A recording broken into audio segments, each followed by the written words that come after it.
At sa ating pong pangunahing balita today, araw nga po ng Lunes, balak daw munang resolbahin ng Senado ang mga legal na usapin sa impeachment case ni Vice President Sara Duterte bago umpisahan ang aktual na paglilitis. Ayon po kay Impeachment Court spokesperson Attorney Reginald Tonggol, kinakailangan daw munang resolbahin ng hukuman ang lahat ng isyong ipinunto ng bise sa kanyang answer ad cautelam. Ito raw po ang unang tatalakayin sa unang araw kapag po nag-convene ang impeachment court. June 25 po nang ihain ng kampo ni VP Sara ang tugon nito sa inisyong writ of summons ng Senado. Kabilang sa pinupunto niya ang jurisdiction ng impeachment court na planong itawid mula 19th hanggang 20th Congress. Kaya kinestyon din po ng bise ang articles of impeachment na umano'y paglabag sa one-year ban dahil sa pang-apat na umanong reklamo ang inaksyonan noon ng Kamara. Muli namang inabsuelto ng korte si Congresswoman-elect Leila De Lima sa isa sa tatlong kaso niya na may kinalaman sa droga.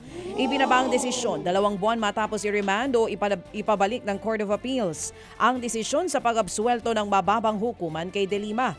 Pero sa bagong desisyon ng Muntinlupa Regional Trial Court, pinagtibay pa rin ito ang nauna ng desisyon. Kulang daw ang ebidensya laban kay De Lima at sa kanyang driver na si Ronnie Dayan. Hindi raw napatunayan na tumanggap sila ng 10 milyong pisong drug money mula sa mga inmates sa Bilibid. Sa ngayon, wala nang kinakaharap na kaso sina De Lima at Dayan. May 15 araw naman ng Department of Justice o DOJ para iapela ang desisyon. Halos 7 taong nakulong si De Lima bago na absuelto sa lahat ng kanyang mga kaso. Samantala po pinawalang bisa po naman ng Manila Regional Trial Court ang naging termino sa pagkakaalkalde ni dating Mayor Alice Goo sa Bamban, Tarlac. Sa nilabas pong desisyon ng hukuman, sinabi nitong napatunayang talagang isang Chinese si Goo dahil siya at si Gu Huaping ay iisa. Maliwanag daw po na parehong Chinese ang mga magulang ni Alice na sina Guo Xianxiong at Lin Wenyi. Matatandaan pong lumabas noon sa hearing ng Senado na pareho lamang ang fingerprint ni Guo at ni Gu Huaping. Pero mariin ito noong itinatanggi ng kampo ng dating mayor.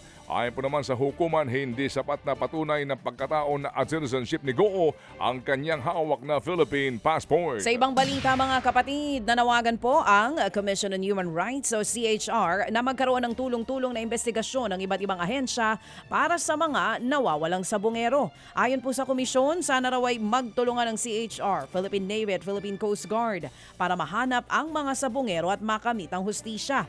Kasunod po yan ang ulat na itinapon daw sa Taal Lake ang mga bangkay ng 34 na sabungero.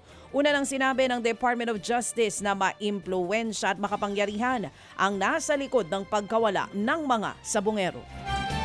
Samantala po naman, pinag-aralan daw ng pamahalaan kung dapat na nga bang ibaba ang crisis alert level sa Israel at Iran matapos po ang sinasabing tigil putukan. Inirekomenda kasi ng Philippine Embassy sa Tel Aviv na ibaba ang alert level matapos nga pong tumigil ang bakbakan. Pero ayon po sa Foreign Affairs Department, hindi sila maaaring agarang magdesisyon tungkol sa bagay na ito.